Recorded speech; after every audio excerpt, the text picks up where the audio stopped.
And throughout Sedona, chances are you're going to find more Pleiadian sightings than any others.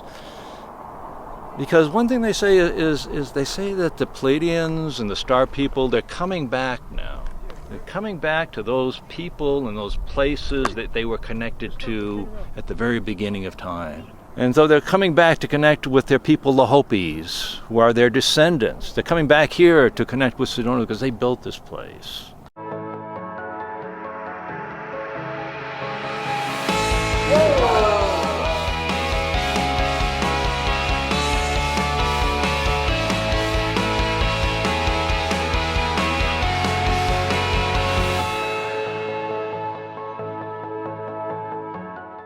And so, which star people built this place? Well, it was primarily the Pleiadians. And so it's mostly Pleiadian sightings that you're going to have now. And you'll find also that Pleiadian people that feel connected to the Pleiades through their past history, through other incarnations, whatever, they've had encounters with Pleiadians. They're coming to Sedona now to connect with their people because they know that this is the place that the Pleiadians are returning to now.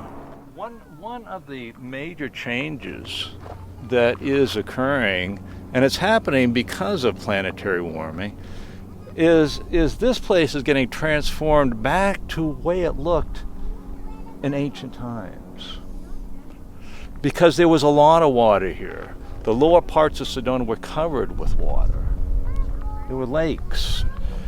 And in fact, at one point, Sedona was a beach. And southern Arizona was the Pedregosa Sea, and this was a huge beach. This was all sand dunes at that time. I believe at one point, well, this was an Eden. See, the star people created Edens, Gardens of Eden, all over the planet. And so many other Edens was in that band, that 20-degree band that encompassed the Earth. They had 30 degrees north latitude in the center.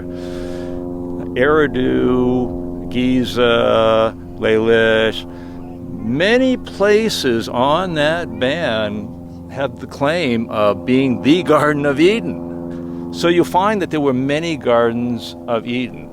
And why were they on that band? Because that is the most balanced place, the most balanced landmass in the whole planet, because it's right in the center of, there's 26 million square miles above that band, 26 million square miles of land below it. So it's right very exactly in the center. So this is on that band, and this was one of those Gardens of Eden.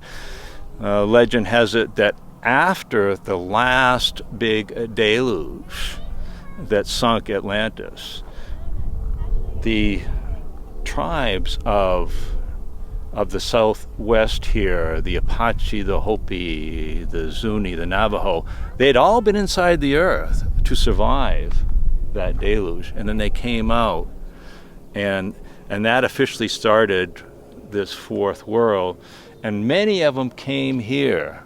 And so this became the Garden of Eden at that time. See, the Garden of Eden, there were many Gardens of Eden because they all corresponded to the beginning of cycles of time, right? And of course, the Native Americans call those cycles, for them, they would call them the whirls, or you might call them the precession of the equinoxes. Every 26,000 years, you have a new cycle of time. And so the Edens were places where the star people came together to teach the new humanity that were going to live during that new cycle. They were going to live on planet Earth. They taught them the sacred and mundane arts. And so I call these the Gardens of the Dragons, because these ancient star people in the histories were known as serpents and dragons because they had great powers and they had great wisdom.